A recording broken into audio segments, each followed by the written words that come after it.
It started innocently enough, or at least that's what Daniel thought when he decided to repaint his house. After 10 years of dull beige siding and chipped shutters, he wanted something brighter, something that reflected the joy and warmth he felt about finally paying off his mortgage. He chose a soft, sky blue color, tasteful, cheerful, and still neutral enough to blend in with the suburban calm of Oakridge Estates. But in the eyes of the HOA, it was a declaration of war. The first notice came just 3 days after the final coat had dried. A crisp white envelope slipped under his door early in the morning, bearing the unmistakable HOA letterhead. The letter stated, in formal and unyielding language, that Daniel's home did not conform to the approved community color palette. He was being fined $250 per day until the color was restored to one of the approved shades of natural earth tone. It seemed absurd to him. His house wasn't neon, wasn't garish, wasn't offensive in any sense. Yet as he read the letter again, he realized the HOA wasn't joking. The HOA president, Margaret Whitfield, a woman with a permanent frown and a love of control, had long been notorious for enforcing rules that seemed more about power than aesthetics. She once fined a family for leaving holiday lights up 2 days past the deadline and demanded a neighbor remove a garden gnome for being visually disruptive. To her, Daniel's house was the ultimate act of rebellion, a blue sore on her meticulously beige landscape. At first, Daniel tried to reason.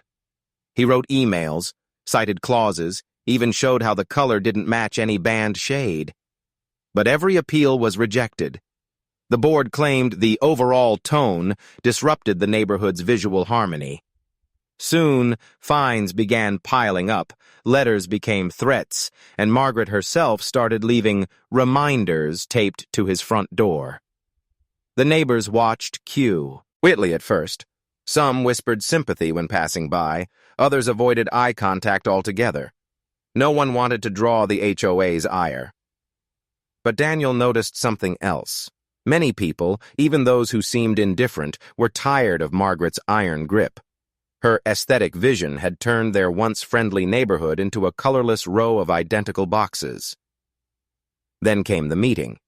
Margaret called a special HOA session, announcing that Daniel's violation would be discussed publicly.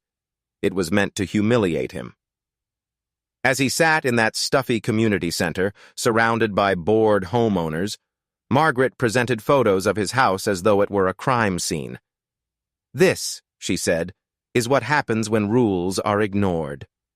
Her voice carried the smug authority of someone who believed she had already won. But Daniel didn't flinch. Instead, as he looked around the room, he saw something unexpected. Nods, frowns, and even smirks of agreement. A few homeowners seemed almost amused.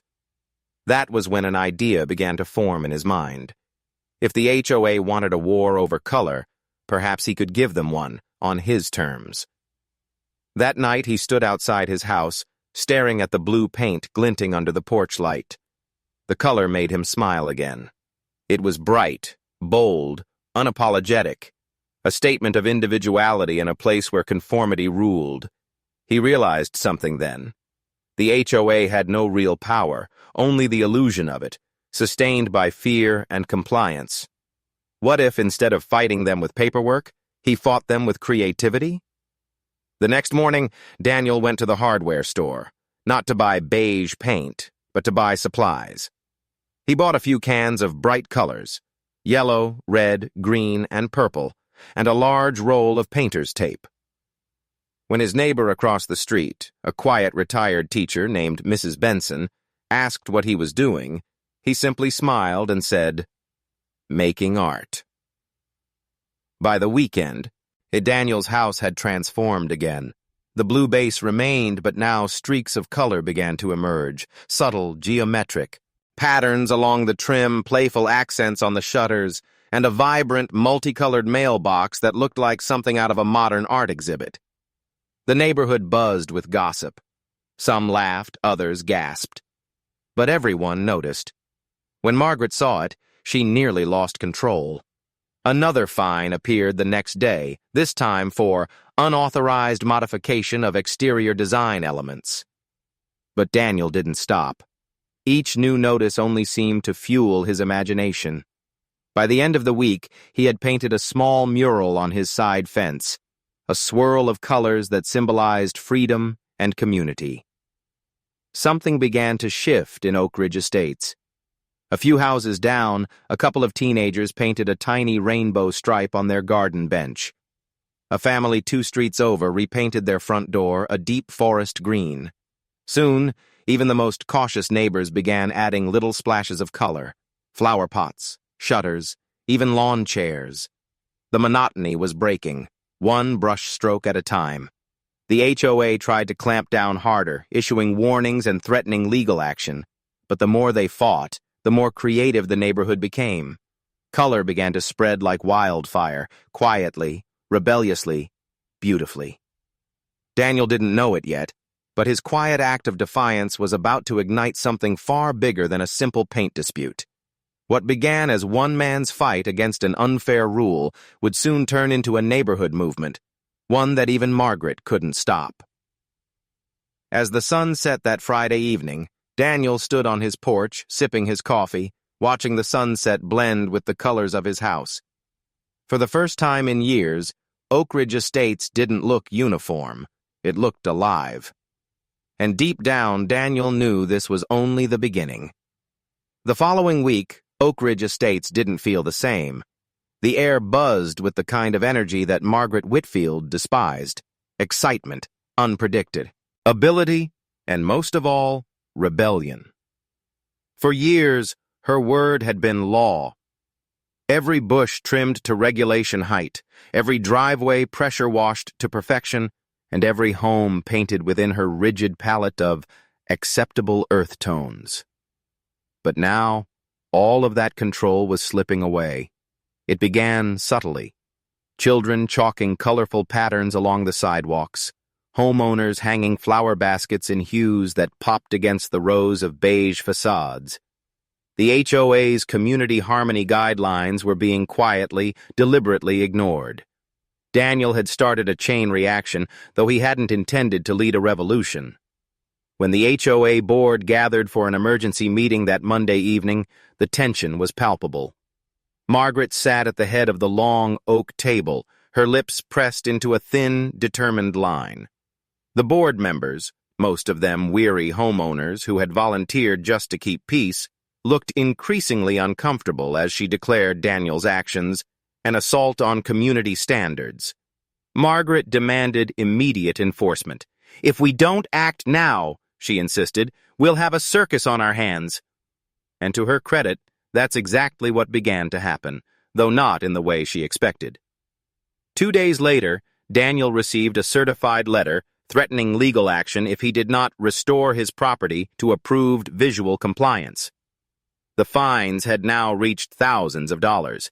To an outsider, it might have seemed like a losing battle. But Daniel wasn't backing down. Instead, he doubled down. He began a blog, The Color Rebellion, documenting every letter, every fine, and every absurd rule the HOA cited. He posted before and after photos, showing the transformation from sterile sameness to a vibrant, living neighborhood. The blog spread faster than wildfire. Within days, it had thousands of views and hundreds of comments from people around the country sharing their own HOA horror stories. Margaret's plan to isolate him had backfired. Daniel had become a folk hero. Soon, the local news caught wind of the story. A small community dispute over house paint had turned into a public debate about freedom, individuality, and the limits of homeowners associations. Cameras showed up, microphones appeared at Daniel's doorstep, and Margaret's once quiet, controlled neighborhood became a spectacle. At first, she refused to comment, hiding behind carefully written HOA statements. But the more she tried to silence the story, the more it spread. The nightly news called Daniel the man who started a color war. And the war was escalating. By the end of the week, 5 more houses had been repainted, each one different, each one creative. A pastel pink house with a sunflower mural. A deep teal home with ocean waves painted along the fence. Even Mrs. Benson, the quiet retired teacher, added colorful shutters and a painted birdhouse out front. The HOA's violations committee was overwhelmed. They couldn't issue notices fast enough to keep up. Margaret's once pristine records became a stack of paperwork chaos. The board began to fracture, half of them siding with Margaret, the other half quietly sympathizing with the homeowners. Daniel's property had become a landmark. Cars drove by slowly just to take pictures. Strangers left encouraging notes in his mailbox.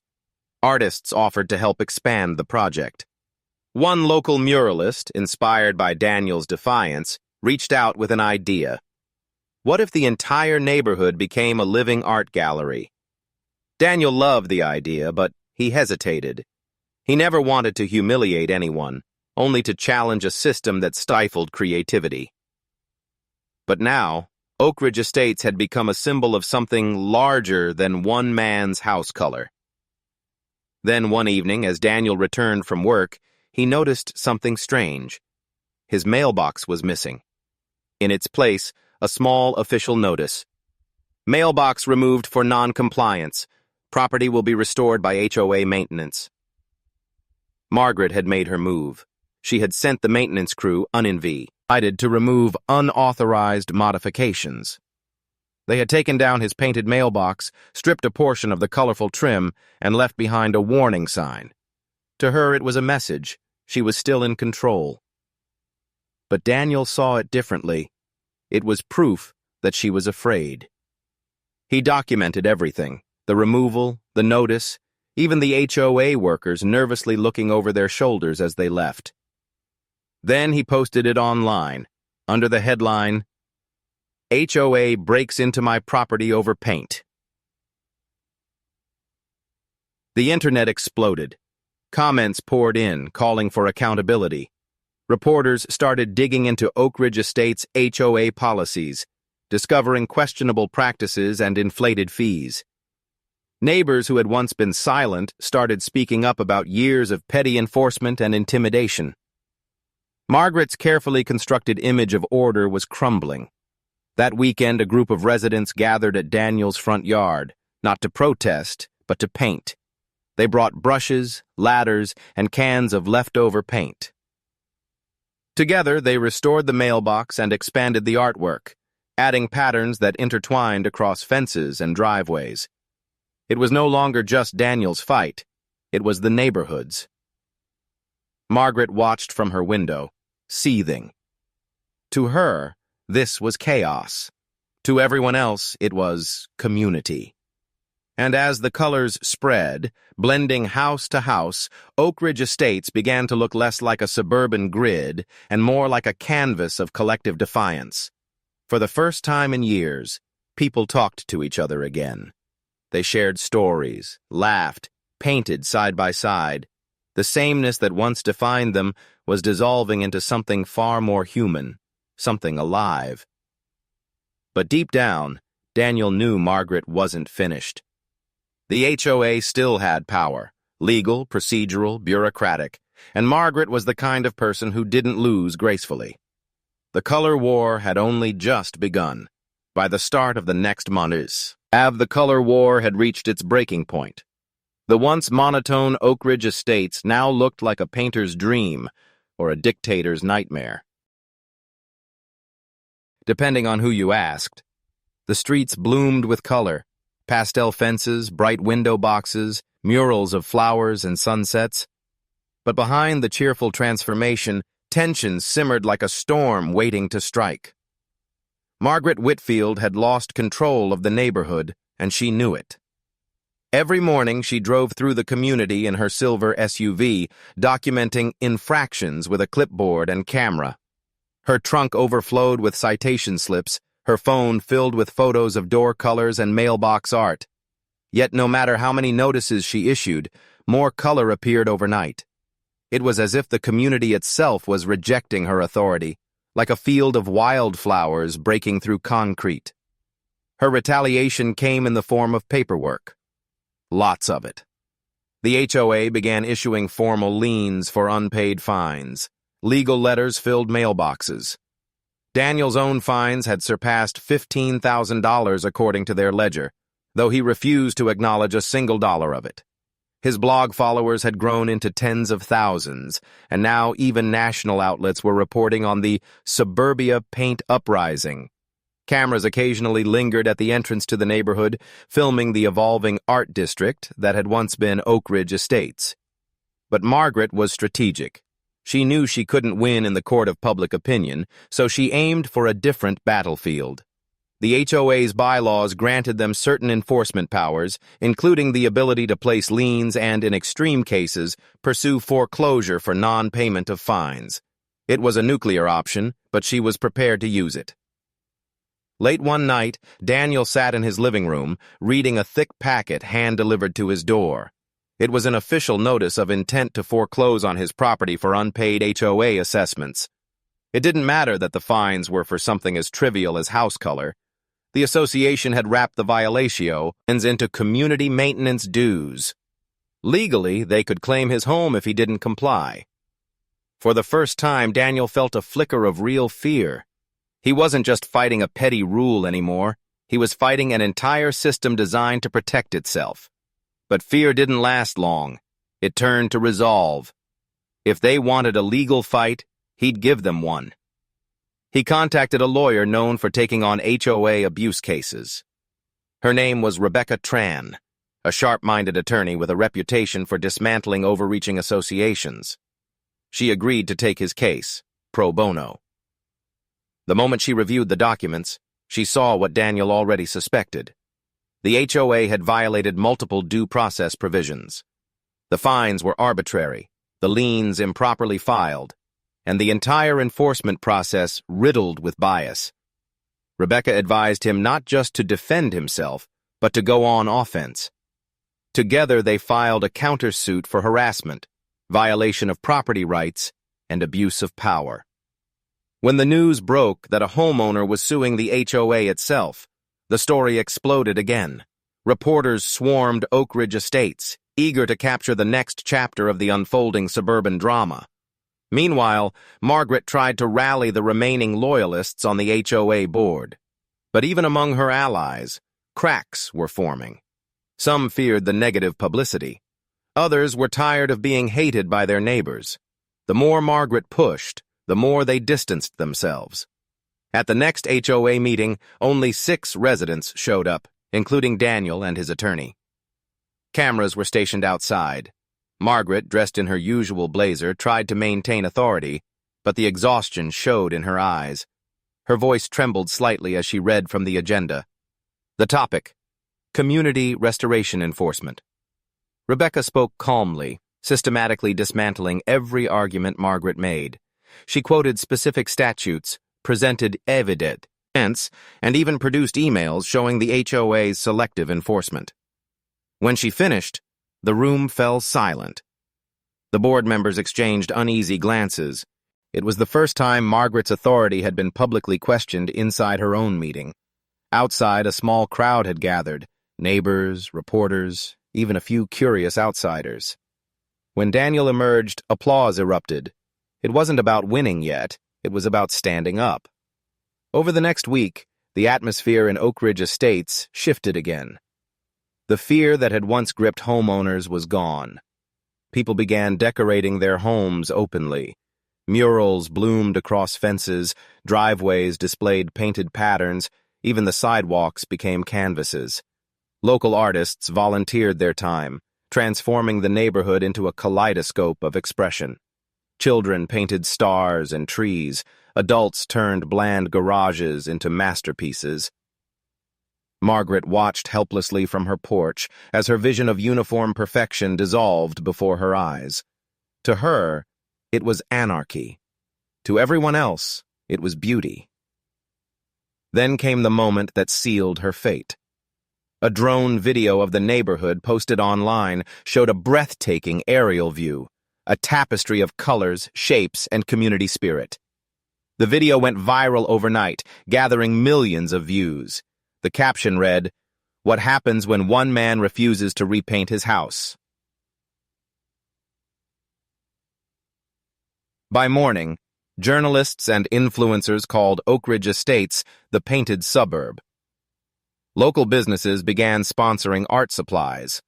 The city council even sent representatives to discuss turning the neighborhood into an official art district, a move that would strip the HOA of much of its enforcement power. Margaret tried one last, desperate tactic. She filed a complaint to revoke Daniel's home insurance, citing unapproved structural alterations. But the insurer, wary of the public backlash, dismissed her claim entirely. Her final defeat came in the courtroom. The judge ruled in Daniel's favor, declaring the HOA's fines unenforceable and the foreclosure attempt unlawful. For more, the court ordered an audit of the HOA's finances, which exposed years of excessive fees and misused funds under Margaret's presidency. The board voted to remove her immediately.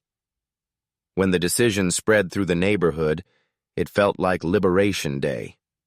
People celebrated in their driveways, cheering, painting, and clapping as Margaret's SUV drove away for the last time. The woman who had once ruled with fear was now just another ex-president in a place she could no longer control. Daniel stood outside, gazing at his colorful home, the same shade of blue that started it all.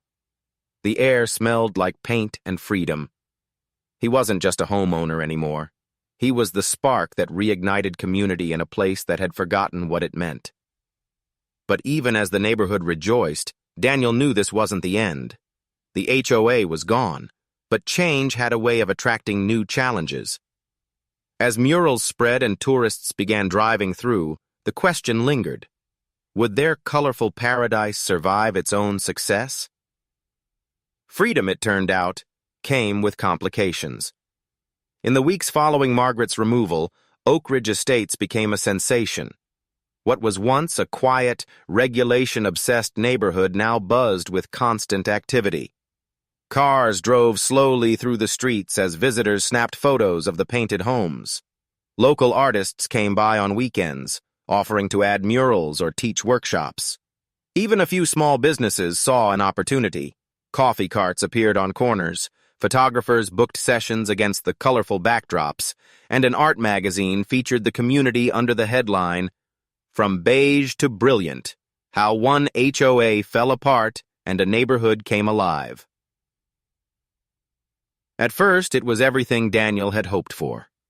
The colors represented individuality, freedom, and the right to make a home truly yours. He watched as neighbors who barely spoke before now shared paint brushes, stories, and laughter. What used to be rows of identical houses had become a living, breathing gallery. But success has a strange way of changing things. The first signs of trouble were small. A group of homeowners, now without the HOA's rigid oversight, began to push boundaries, not with art, but with excess. One house painted every inch of its exterior with neon stripes. Another installed a towering metal sculpture that cast odd shadows at night. A third property covered its lawn in plastic flamingos as an ironic installation. The novelty that once united the residents began to divide them. Some loved the wild creativity, others thought it was going too far. Soon, arguments broke out in online neighborhood groups. "We wanted freedom," one post read, "not chaos." Another replied, "Freedom is messy. Get used to it." The line between artistic expression and visual clutter grew blurrier by the day. Daniel tried to stay neutral. He believed everyone had the right to express themselves, but deep down, he also felt the harmony slipping away. The sense of unity that had fueled the color war was fracturing under the weight of personal ego and conflicting visions. Without the HOA, there were no more guidelines, no limits on what people could build or paint. A few residents began renting out their homes to influencers and photographers, turning once quiet cul-de-sacs into daily photo ops. The increased traffic frustrated longtime homeowners. The sound of laughter and camera shutters replaced the calm stillness they used to enjoy. Then, one afternoon, Daniel received a knock on his door. It was Rebecca, his lawyer, holding a letter from the city zoning department. Someone had filed a complaint. Multiple, in fact.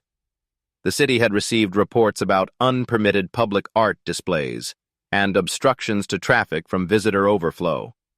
It seemed the fame of the painted suburb had caught official attention. Daniel read the letter carefully. The city wasn't hostile, yet, but it requested that residents establish a formal neighborhood committee to coordinate art projects and ensure compliance with municipal safety codes. It was, in essence, a softer version of the HOA returning, only this time under a different name. The irony wasn't lost on him. They had fought so hard to get rid of one form of control, only to be faced with another. At the next community gathering, residents met in Daniel's front yard, surrounded by their now famous murals. Cameras were absent this time. The mood was quieter, more thoughtful. People debated what to do. Some argued that without structure, the neighborhood would descend into chaos. Others feared that any new committee would become another HOA in disguise.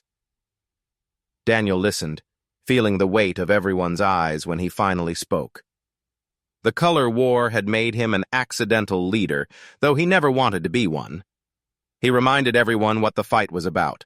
Not just color or art, but the right to self-expression without intimidation. Yet, he also acknowledged something few wanted to admit. Total freedom without communication could destroy what they'd built. In the following weeks, a compromise took shape. The residents voted to form a creative council, a volunteer group that wouldn't enforce rules but would help coordinate projects and mediate disputes. It was meant to protect the spirit of freedom while preventing the extremes that threatened to tear it apart. Daniel agreed to join the council, though reluctantly. His house had become a symbol, and he knew people looked to him for balance. The council began organizing community art days, inviting local artists and even students to contribute responsibly. Gradually, the chaos settled into something resembling harmony again. But not everyone was happy. A handful of homeowners saw the council as the first step toward new control. They refused to participate, painting their homes in increasingly shocking designs as acts of defiance. One even painted a massive glitter-covered skull on their garage door, declaring it a monument to freedom. The local media returned, sensing new drama. Articles with titles like, "When Art Turns Ugly," and "From Revolution to Regulation," began to appear. The narrative shifted, no longer about a neighborhood's triumph, but about its growing pains. Daniel tried not to let it get to him, but the pressure was relentless. He spent long evenings sitting on his porch, watching the sunset reflect off the rainbow of houses, wondering if the movement he'd started had spiraled beyond his control. Then, one morning, he found a fresh envelope in his mailbox, not from an HOA, not from the city, but from a developer. A large real estate company wanted to purchase multiple properties in Oakridge Estates to preserve and commercialize the painted suburb as a tourist destination.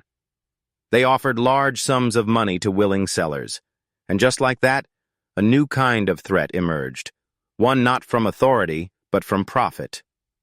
Freedom had brought color, color had brought fame, and fame had brought opportunity. But at what cost? Daniel stood at his window that night, watching headlights pass through the once quiet street. The sound of laughter and car doors echoed into the evening. The neighborhood was alive, but not the same. The battle against Margaret had been about control. The next battle, he realized, would be about ownership of their homes, their community, and their identity. The proposal from the developers hit Oakridge Estates like a thunderclap. For months, the painted suburb had been a local curiosity, but now it had become something more, an investment opportunity. The letter was sleek, professional, and full of carefully chosen words. It promised revitalization, preservation of artistic identity, and long-term sustainability. To many residents, it sounded like salvation. To Daniel, it sounded like the beginning of the end. The developer's name was Bright Haven Communities, a real estate firm known for transforming unique GH bore hoods into marketable attractions. Their representatives came dressed in sharp suits, smiling for cameras as they described their vision of turning Oakridge Estates into a living art destination. They offered to buy out certain properties at nearly double their market value and promised to curate the neighborhood experience. At first, people were dazzled. Some residents, struggling with the maintenance costs of their newly colorful homes, saw the offer as a miracle. Others were simply tired of the attention, the traffic, the constant balancing act between freedom and order. Selling seemed like an escape.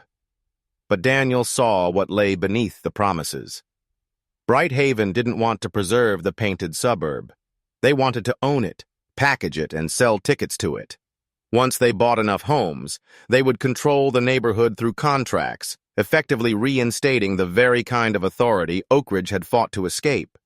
It would be a new HOA with a corporate logo. As the offers spread, division deepened. The Creative Council fractured. Half of its members believed that partnering with Brighthaven was the only way to manage the chaos and secure funding for maintenance. The other half, led by Daniel, insisted that selling meant surrendering the very soul of what they had built. Meetings grew tense. Once friendly neighbors avoided eye contact at the mailbox. Rumors swirled about who had already accepted offers. A few residents quietly began selling behind closed doors. Each sale was like a small surrender, another brushstroke of corporate gray painted over the neighborhood's hard-won color. Brighthaven moved quickly. Within weeks, construction trucks appeared at the edges of the community. They began restoring the sold properties, not to their colorful state, but to something safer, cleaner, more branded. The bright murals were covered in uniform, pastel shades. Driveways were repaved, fences standardized, lawns replanted. It was order returning, disguised as progress. Daniel watched helplessly. The first mural, an ocean scene painted by local children, was power-washed into oblivion. He felt something inside him twist. It wasn't anger this time.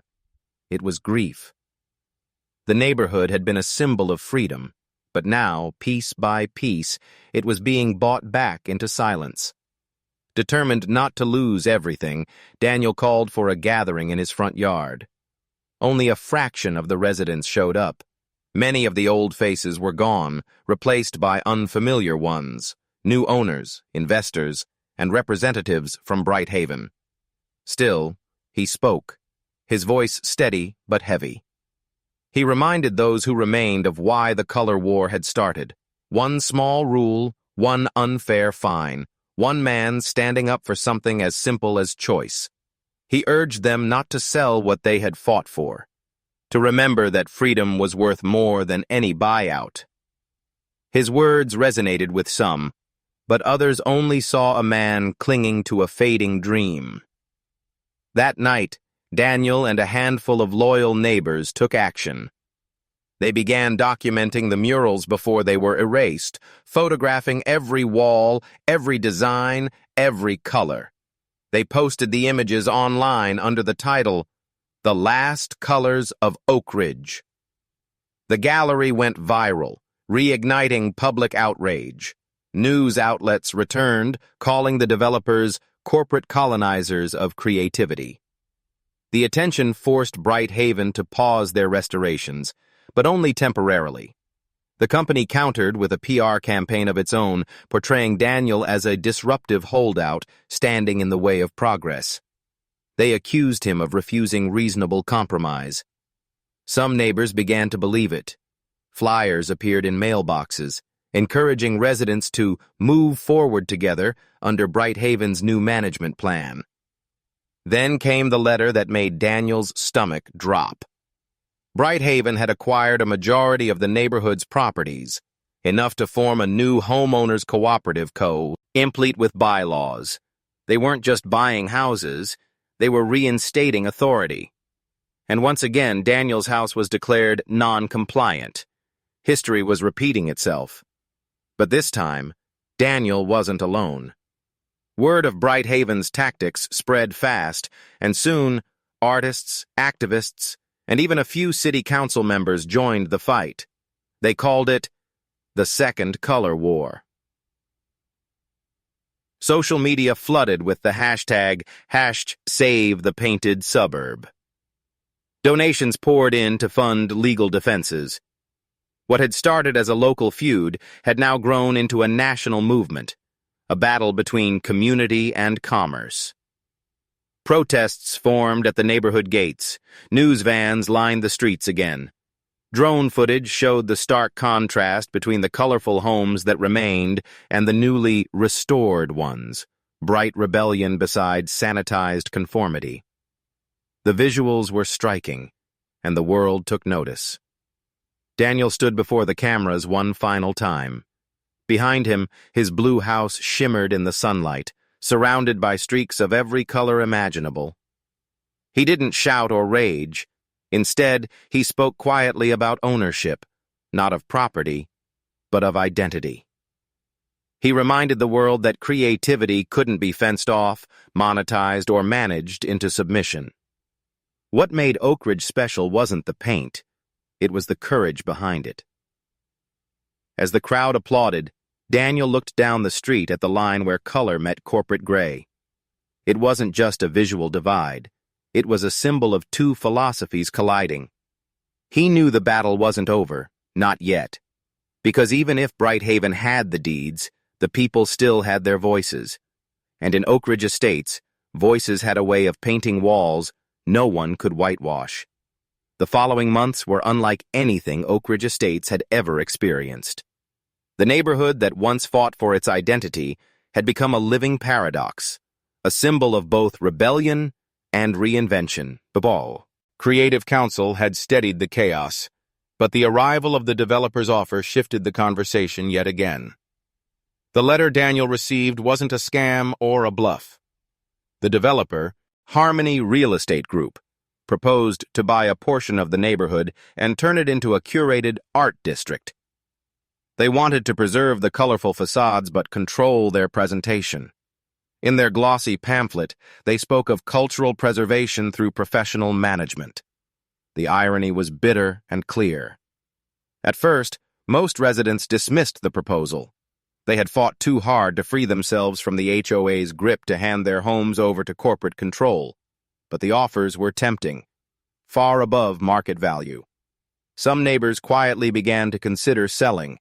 Others viewed the potential fame and tourism as an opportunity. The very art that had united them was now being commodified.